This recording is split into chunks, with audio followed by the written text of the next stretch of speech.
Hello and welcome to my channel. I am ZodiacBandit, and today we're going to be recapping episode 28 of Critical Role Campaign 3. This episode was fun, extremely fun. The Death Wish was awesome, and a few other things that happened at the end of this episode that I firmly believe will affect the rest of Campaign 3, and potentially even Campaign 4 if they do a Campaign 4. So, let's begin. They have arrived at the Bone Tree and are getting ready to start the race. Ashton and Imogen are on one crawler, which they named the Red Moon, and Chetney is on his crawler, and he named it the Butt Fuck It. And Laudna and FCG are his gunners. I need to know where Matt got these crawler minis because they are insane. Seriously, I don't know if those were like Warhammer minis or what, but those were some sick looking minis. And I need to know where they got them. I need to know if he got it on Etsy. So someone down below who knows where to get any mini possible, I need to know. They discussed the idea of making FCG a front wheel for the Butt Fuck It. If they choose not to and forgo, having him as a wheel, they will lose out on the bonus action to accelerate because they'll be a little too heavy. Dusk is really pushing for the idea of FCG being a wheel because the wheel itself on these crawlers is apparently really squishy. Very low HP. FCG suggests making himself the wheel if they lose their wheel during the race. So making a quick pit stop in the middle of the ravine and fixing it if they need to. But FCG says if they fall behind, he can jump off as well, or he can push Laudna off just in case. Like, he doesn't have to be the wheel. After even more talk, FCG says he will become the wheel. It just makes more sense for him to be there and to have the acceleration bonus, and for Laudna to be the gunner, and for him to be there for support if needed. It just makes sense for him to be the wheel. Chetney is the one that will affix FCG to the crawler, but he is very mad that he has to work with metal, and he asks for a drink before he does so. He rolls and seemingly attaches FCG to the wheel perfectly. Doesn't seem to be any issues with it. Before the race starts, Orem paints angry eyebrows on FCG, which never gets mentioned again. Breaks my heart. Fern tries to sneak onto the Paragon's Call crawler, but gets caught and shot by the half-elven gunner on the back of the Paragon's Call crawler. She turns back into herself, and no one seems to care, because these races are filled with cheating and bastardry. That's not a word. During all this, Imogen sees Ratanish up on a watchtower. Beside him is Odahan, who she doesn't know the name quite yet, but Imogen connects and recognizes her as the woman in her dreams. Before anyone can really realize anything about this, the race is about to start. So, the skids, I'm going to go through each portion of it because this is effectively just a long combat with a weird way of doing it. And I typically don't talk about combat. When 3 hours of your episode is combat, I kind of have to. So, the first portion of the skids, the memorable or notable moments from it was Chetney gets to be the first to go and chooses to accelerate, and kind of felt like just putting that in there because he needs, we need to start this race. Imogen commands two of the crawler drivers to brake. Only one of them does because the other one succeeds. FCG uses his spirit guardians and makes them turtle shells circling the Butt Fuck It. And this is the first of many Mario Kart references that I absolutely adore. The last person in the turn order to go is Ashton. He rages and gets gravity, which as of this very second isn't terribly useful for him. And we'll see how that progresses as they continue. Chetney moves over so that the Guardians do more damage. Laudna casts Infestation on one of the drivers, and bees fly out of her mouth and attack this driver. And that was one of the grossest visuals that she's ever made. I fucking hate bugs, so seeing a dead or having an image of a dead woman jaw hinging open and a bunch of bees flying out is quite possibly one of my worst fears. Fern casts heat fucking metal on the Paragon's call crawler just before the race starts, or just as the race begins. This does nothing. It burns their feet a little bit, and which is, very cool, and I like the idea of half of this crawler being molten metal, but it really doesn't do much. One of the other drivers throws an iron sphere, which is just a little grenade, and blows up on Ashton and Imogen, damaging them and the vehicle. Sorry if my fan's making a lot of noise. It is just super hot right now, so I'm going to keep it on because I don't want to die. They also had the bomb on them that FCG had bought, but luckily it doesn't blow up. They managed to protect it in this little grenade issue they had. Another one of the gunners swings their axe at Imogen, and Imogen is almost down already. Within like the first turn or second turn, Imogen's in bad shape to start this race. But luckily she had put mage armor up, so the second swing that the gunner tries to take on her doesn't hit, and she doesn't go down for it.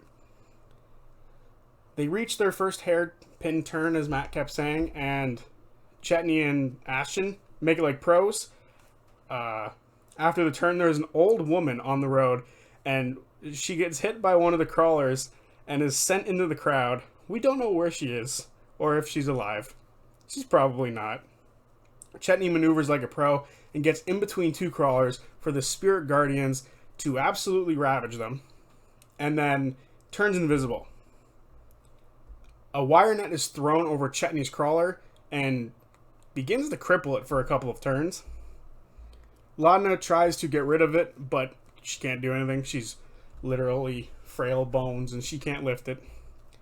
Imogen then used Lightning Bolt on the crawler in front of her and its riders, and it absolutely destroys them, blowing up the crawler and its riders, and the carnage nearly takes out another one of the crawlers behind them. At this point, there are 5 left, 2 of the racing parties being the Bell's Hells.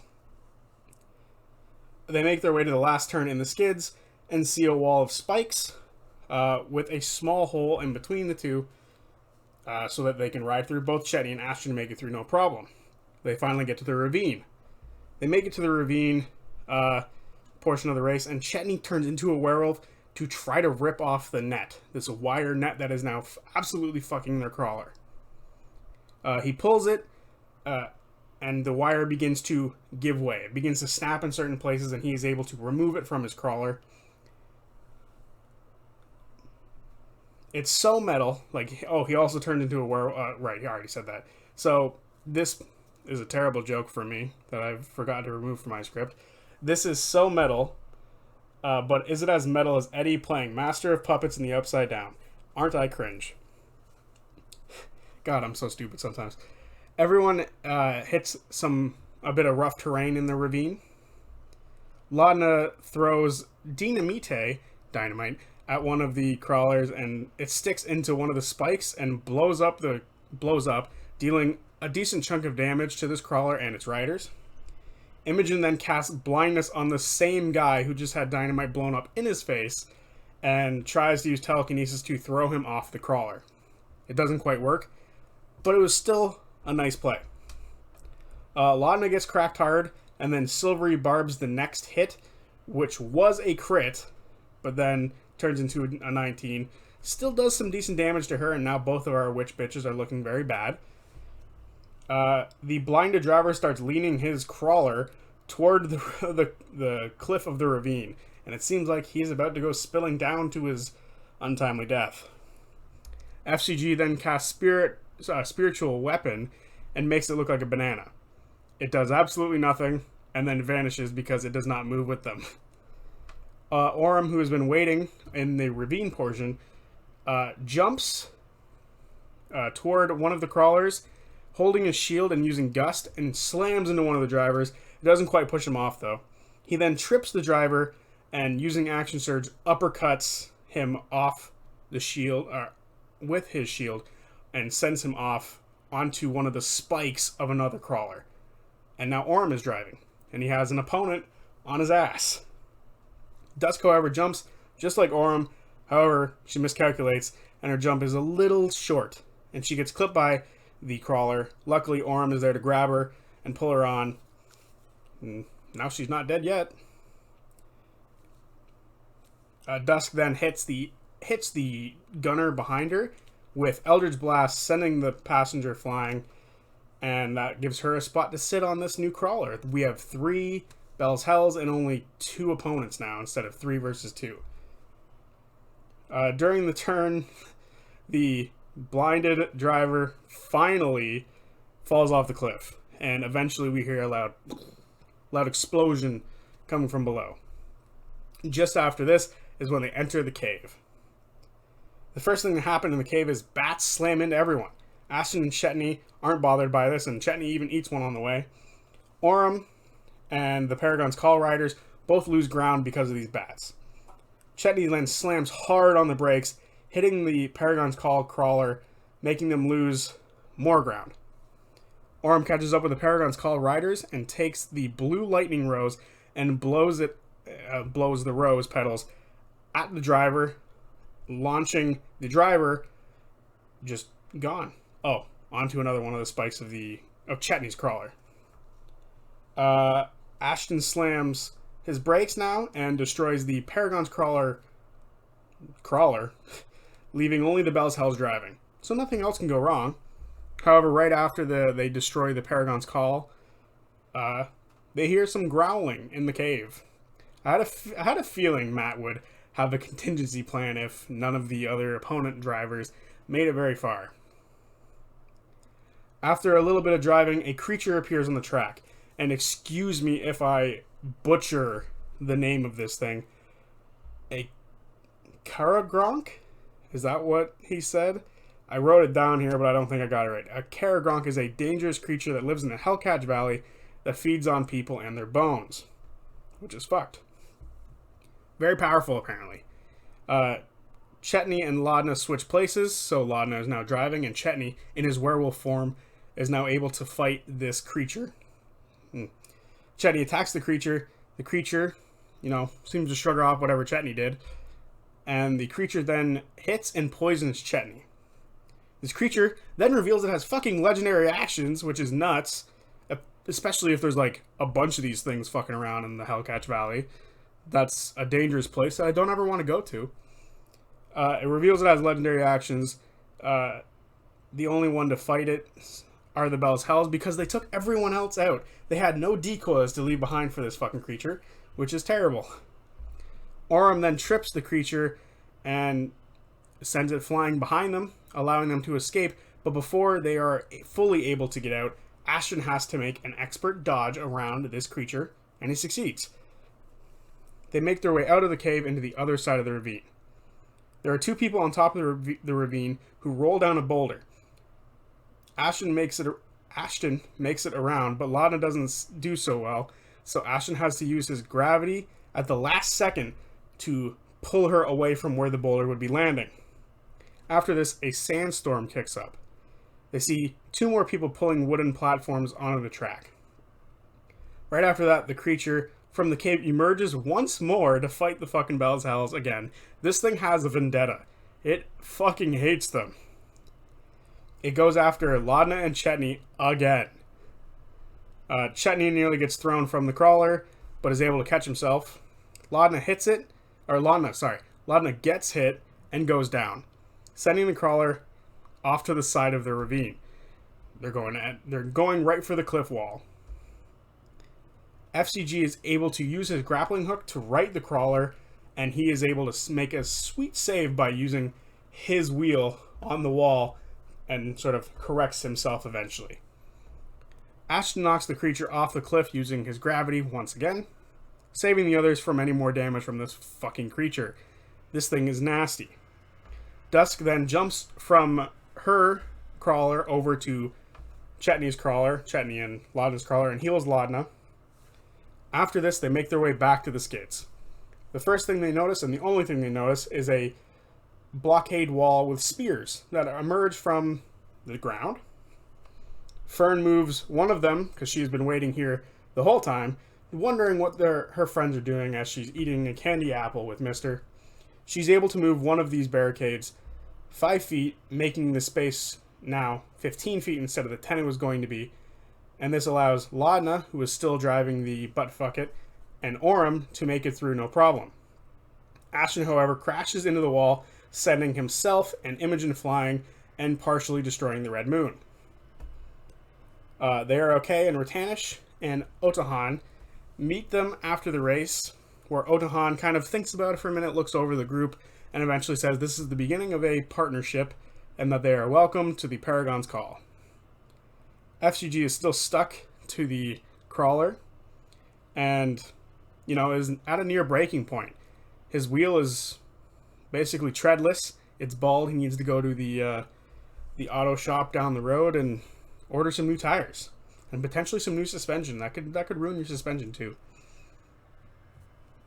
Also, FCG is doing their confused thing. They seem to be in the wrong place and the wrong time in their head. They asked about if they had made it to, I believe it was the house that Laudna and Imogen were staying at. They asked if they made it there, which is a fucking long time ago when they first got together. So it's a little weird that she's thinking about that place now, or that FCG is thinking of that place now.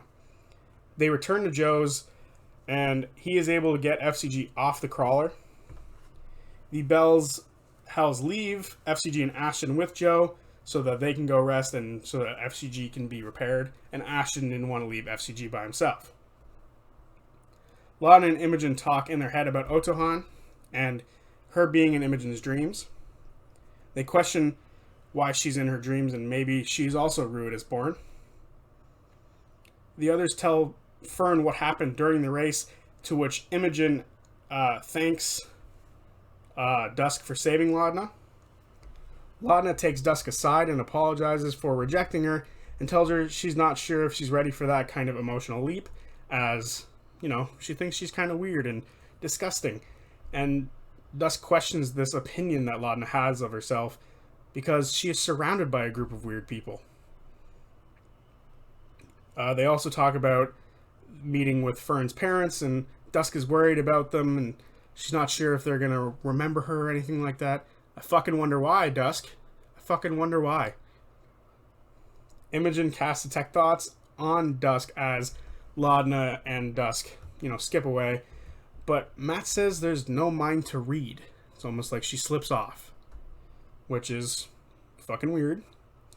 Back with FCG and Ashton, Joe asks FCG about his past, everything that FCG kind of knows about himself, and during this process has his two interns fix FCG a little bit. We go back to the undercarriage with the rest of the Hells, where Chetney seemingly has a hunch on Dusk and goes up to her and asks if she would need any help getting rid of the Callaways.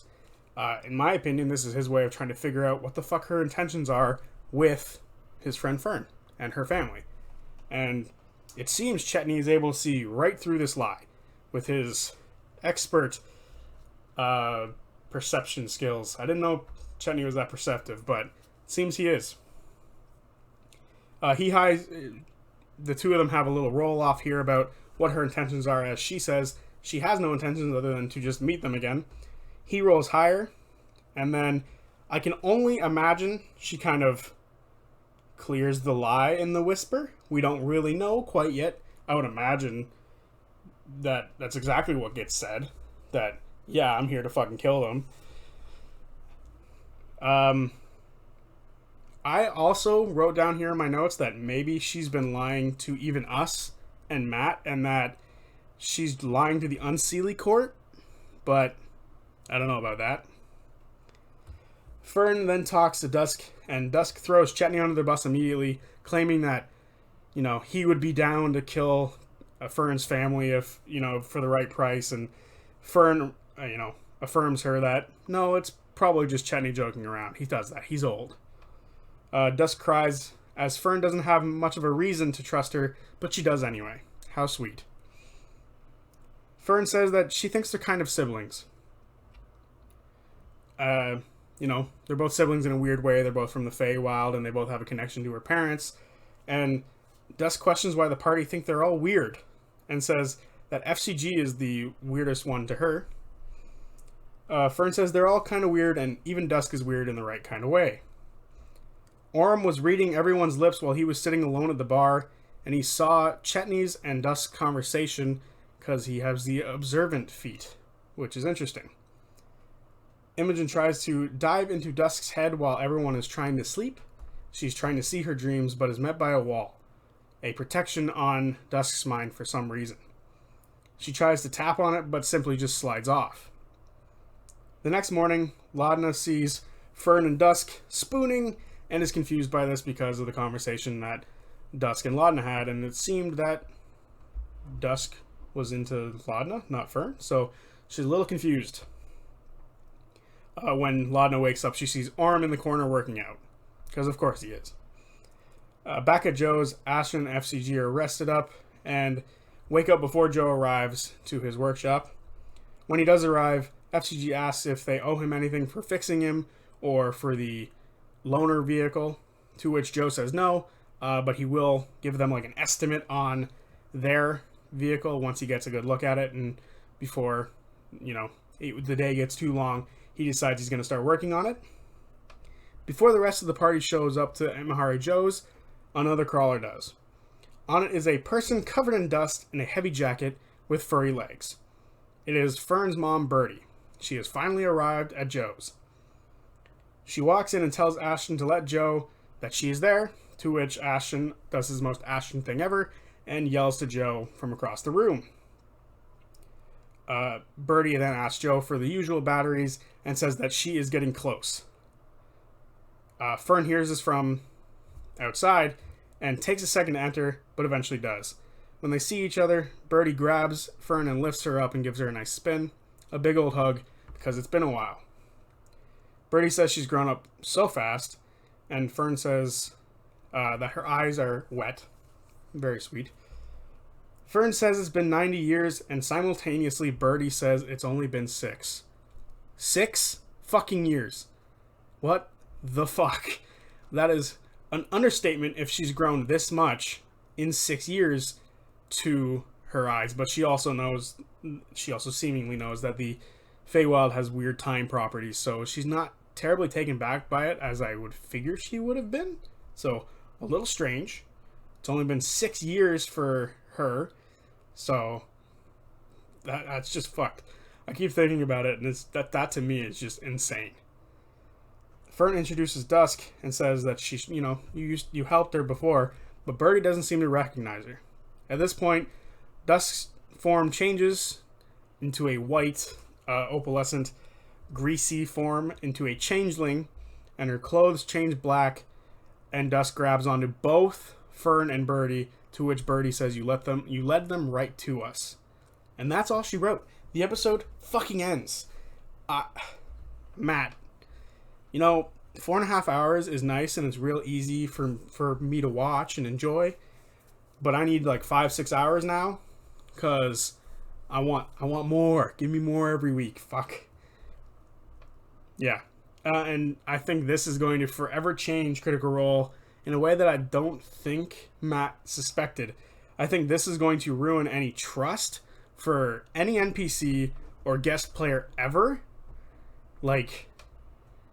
Because they full-heartedly, for the most part, trusted Dusk. And now, that's it. That's all she wrote. Guest players, unless you're Dorian, you're going to have a huge wall in between you and the party. It is going to be rough for anyone trying to enter in the Bell's Hells as a guest. I firmly believe that. NPCs are going to have a fucking uphill battle too now. This also happened to ruin a video I was making. So, that's cool. Great, Dusk. I had a good theory about you not necessarily being as evil, but it seems that doesn't go. It doesn't click. It doesn't track anymore, Dusk. God damn it. Anyway, that was the episode. That was awesome. The death race was fun. A little different than how I expected Matt to handle it, but honestly, that was probably the best way you could have without setting up a multiple you know, honestly, that could have gone a lot longer. Like Matt at the beginning says, he's not going to be like turn by turn by turn. This interactions in between are like 30 seconds in between each thing, and it's once every minute or 30 seconds where space is created and space is then taken away. If I had thought of doing something like this in my game, I would have done quite the opposite. I probably would have made a bunch of maps in my head and translated them out, and if I had the money that they do, I would have made all of those maps and the Warforged stuff that he has access to, and I would have made large maps where they've gone around a track and all that kind of stuff. But he did it in probably the best way, which is a lot of theater of the mind supported by a handful of minis. So, yeah, definitely showing that he has a better mind for this kind of stuff than I do. Shocking, I know. So, yeah, really enjoyed the Death Wish. Want to see another one potentially? I think it could be a fun device they could definitely use again. Maybe not within the next 20 episodes, but maybe within the next 50 if they eventually interact with somebody who's a renowned Death Wish run racer. Because that was something that Matt brought up a couple episodes ago with those kind of people existing. To me, it reminds me of like the swoop bike racers from KOTOR, if Star Wars Knights of the Old Republic. And that, to me, would be hella sick to see more of. So yeah. I don't know what else to say. I've already explained how frustrated and how excited I am for this whole Dusk thing now. Whatever her name is. When they changed the little picture of Dusk to the Changeling, the name was question marks. So I'm super excited to see more of that. I wonder if she's going to teleport them away and we're not going to see Fern and Dusk at the same table with everyone. Maybe Matt will be like, okay, everyone else is here, Fern, Dusk leave, and then eventually it'll swap. So, I don't know. Very excited for the future of Critical Role. And he said they were going to be doing another episode next week, which I don't think adds up, but they might, because I'm pretty sure that'll be the fourth Thursday of this month. So I don't know. Hopefully they do next week. That'd be sick. So yeah. Don't know what else to say. That was exciting, fun, probably in my top 5, top 3 episodes of this campaign so far. So, yeah, they're killing it. Killing it every time. They don't make many mistakes on Critical Role, in my opinion. So, anyway, I'll see you guys maybe Tuesday. Maybe. There's a reason for that. So, yeah. See you guys maybe Tuesday, most likely next Friday. Peace.